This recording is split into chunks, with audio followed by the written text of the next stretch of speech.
This is the finished installation of our lighted apron. This is with the apron off. I would compare this to how the trans light looks when it's off. And then when you turn it on, it lights up again very much like the trans light. When the trans light is lit up, it brings your apron to life.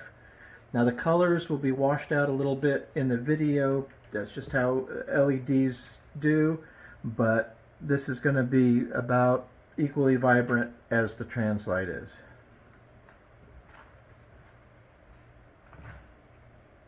Okay, I'm going to show you how to take the apron off of a Pro. Again, our lighted aprons work on all Pros, Premiums, and LEs, except for two examples that it won't. One is the Premium and LE of The Walking Dead because it has a crossbow mechanism, and Stranger Things Premium or Pro because it has lights and a projector. All other games this will fit in. It's a universal fit. Now, I've already taken the glass off and I've unhooked the lockdown bar. So I'm going to take the lockdown bar off, and then I'm going to lift up the apron. Now I suggest lifting up the playfield now because you're going to have to do that. We're going to remove these later, and if you don't have the apron up when you remove these, it could be an issue. Now, the instruction cards come out. There's two nuts here. They're 11/32. I've already loosened them so they won't take as long. Now you're not going to use these again for installing the mod, but you do want to keep them for later if you're putting your apron back on. And then there's these two posts. I've also loosened those up. Those will get removed.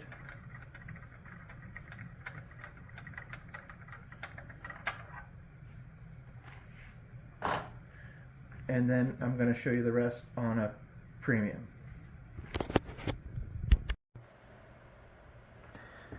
This is an example of a Premium or an LE, and this apron is attached differently than a Pro. You can see there's two little bolts that go down underneath here that we'll have to remove. So you'll want to lift up your playfield, and you can use a tool such as this. It's 11/32. Some people like to fold up their playfield completely so they can see, but you can get underneath there and undo both of the nuts that secure these down. Now we're not going to need these for reinstallation of the mod, so put these in a bag off to the side, possibly with your original apron. So now I've already removed those. The next step is there are two screws that hold the metal apron in place on a Premium and an LE. These just unscrew out, and save these also for later. We won't reuse these on the installation. Now with that being done, the apron will pull right out. Now if you have a QR code reader, there's a tight wire that's going to be right here. So you're going to lift this up slightly and tilt this, and then take out the Ethernet cable out of the QR code, and then you'll be able to remove the entire apron.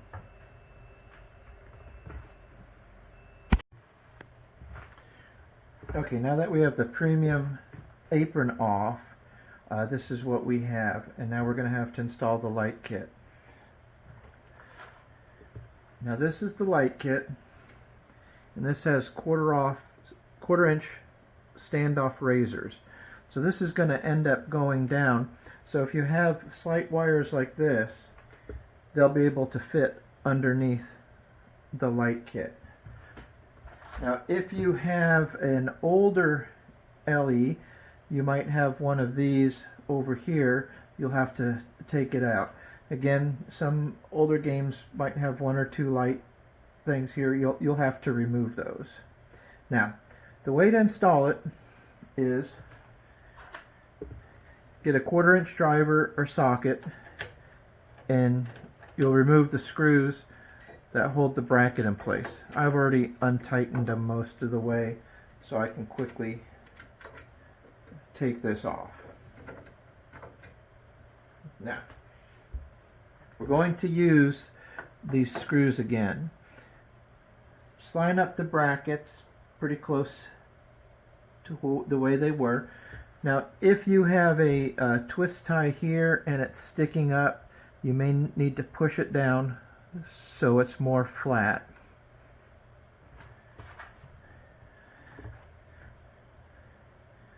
Now this is just going to lay right over the brackets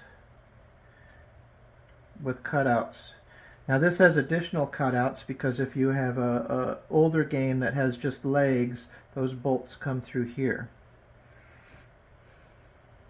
Now again, the light kit goes on top of these brackets. And we're going to reuse the same screws,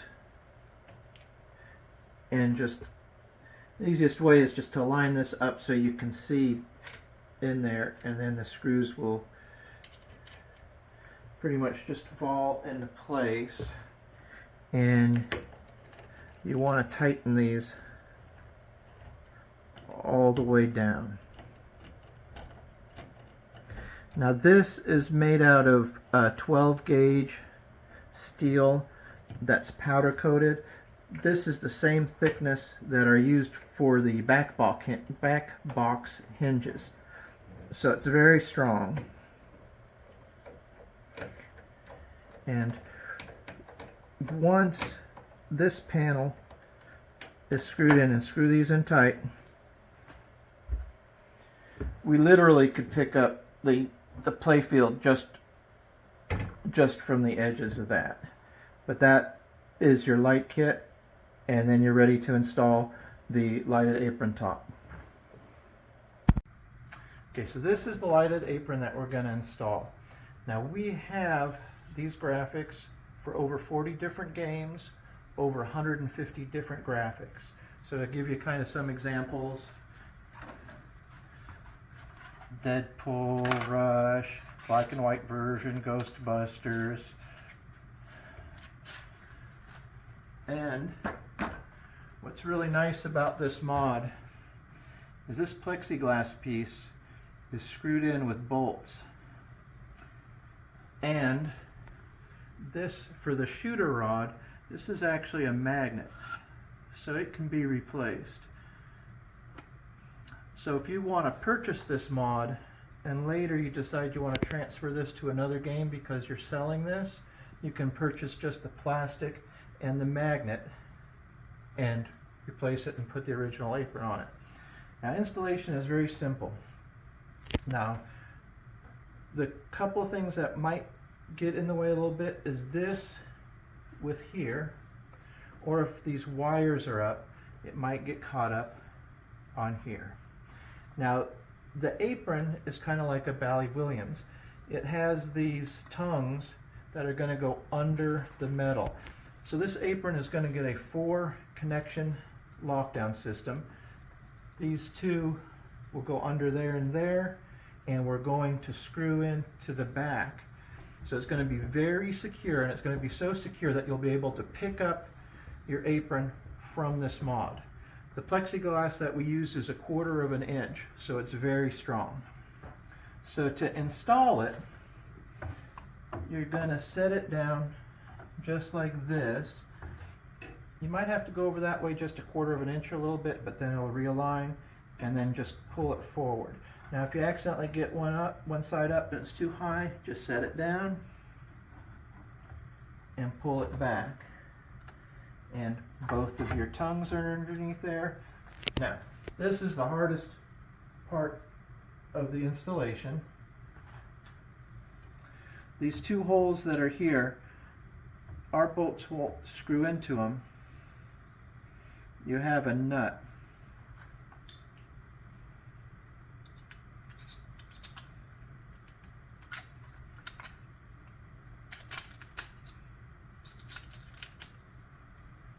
So you'll have to line that up, line that up. You'll have to get the nut in place, and hold it there, and then screw it down. Now you'll do that on both sides, and we'll go to the next step. Okay, now the nuts that I put on these screws are 11/32. Now you have to make sure they're screwed in all the way, or when you set this down and you try to lift out your playfield, this will come out a little bit. You won't be able to get your playfield up. Now the screws have the nylon in them, so they're self-locking, but you're going to need a wrench, either open end or closed end. I prefer a ratcheting wrench. You're going to want to put a wrench on the nut so you can tighten it. Now we've left it open enough, and you have to come in from this side because your bracket's on that side. We left an opening large enough so you can fit a wrench in and tighten them both up. Did we not get that? Okay, now if your game has a QR code reader, you can purchase this without a QR code reader, or with a QR code reader mount, or without a mount. Now this is held on by 4 screws or nuts. You would just take these off, and you see the Ethernet plugged right into there. Now you would take that off, and you can purchase this mounts in your coin door. You can purchase this that will just have the mount for the QR code, and they all come with a plexiglass. It'll have a protective shield on it. Take that off. The plexiglass will just fit right over your QR code. Now we have 2 versions of these, and you'll have your option. You can purchase it with either one. This is just the QR code. Now if you have the headphone mod for your Stern game, you can purchase it with this QR code mount. Again, QR code will mount there, and then you would just remove your headphone equipment and it would go onto there. Now, just like I talked about for the electric, this is 15 feet. Now the node board for the QR code reader is it's right underneath here under your playfield. If you take a look at your original wire, go back to it, just unhook that. Then you're going to want to take this, go all the way down your playfield, have some slack, and then you're going to come all the way up front here to the QR code reader. Now again, this is optional. Some people already have the mount back there. Now, to show you how strong this is, you can see I'm just holding that right from the apron. It's very strong. Going to drop right into place. So I'm going to hook up the electronics and we'll take a look at it. Now these are the components to hook up for the electricity. Now I forgot to mention these. If you have an older game that doesn't have the LED lights, these will fit into the holes. And if you ever look at a Stern that comes from Stern that has those in there, they put a little bit of hot glue to lock those in. So you may or may not use these. Now, this is a 4-pin connector coming off of the light panel, and this is your LED controller. Now if you look, there's an arrow on this side and there's an arrow on this side, and you're just going to want to slide these together so the arrows match. Now I suggest taking some black tape and just tying around this so this stays secure. Now you would have taken this rubber band off. Now this is going to mount with the zip ties underneath your playfield. Your wire just runs right here. There's plenty of clearance. Now on Sterns, as of this time, this is 2025, you're going to get electricity from one of 2 places. If your game was Ghostbusters or newer, electricity comes from the back box. If it's older than that, your electricity comes down from here. You're going to get the proper power tap that you need for the game. Now we have a separate video for either power tap and instructions that'll come for those, so I'm not going to go into that in this video. Now this is a 3-meter cord. You want to use this whole cord because you're going to want to run it down and secure it to the bottom of your playfield, and if your power is over there, you want to leave some slack so when you lift up your playfield it will go. If your power is here, you're going to want to run it all the way back and all the way forward to connect here. So that takes care of all these components. And let me take a moment to talk about the QR code. Now this is with it installed. I haven't turned it on yet. It comes with the remote. You have a brightness control. In case it's too bright, you can lower the brightness. And then sometimes a little bit of color, a little bit of pink, light blue, or purple, or yellow, sometimes really accent the colors. So I'll go ahead and turn it on. And that's with it on. And a lot of the colors on this one don't. That's a little bit of pink, so that really helps the colors come out. You're going to find some that don't. The blue, that's too overpowering.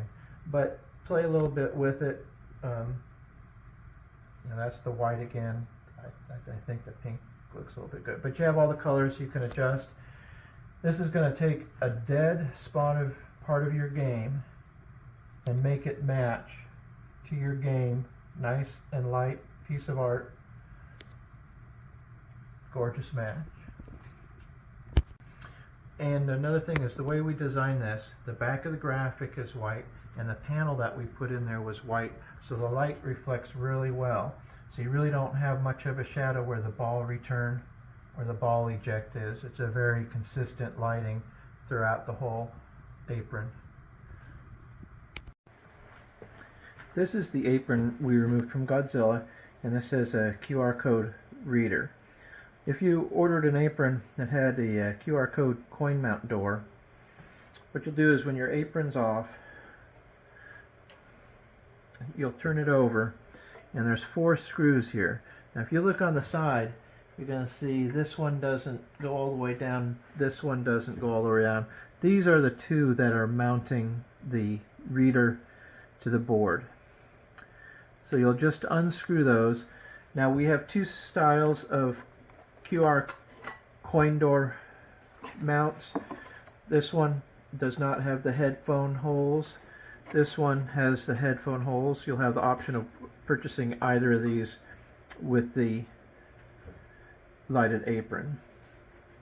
Now, it also comes with a piece of plexiglass. The plexiglass will go on here first to protect your QR code reader when you put it there. Now it also comes with a real long Ethernet cable. Now on your game, your original QR code reader is here, and the node board is just down here about 6 inches.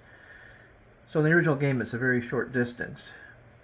Now when you put this on the coin door, your QR code, you don't run the wire directly from them, because if you want to lift your apron or your playfield all the way up, you don't want to have any entanglements. So this is why this is really long. So you can run it from your node board here all the way to the end of your playfield, give it a couple of feet, and then come all the way back to your coin door QR mount. So this will just get transferred right onto here, and then you'll plug it in and run that the full length and plug this back into your node board.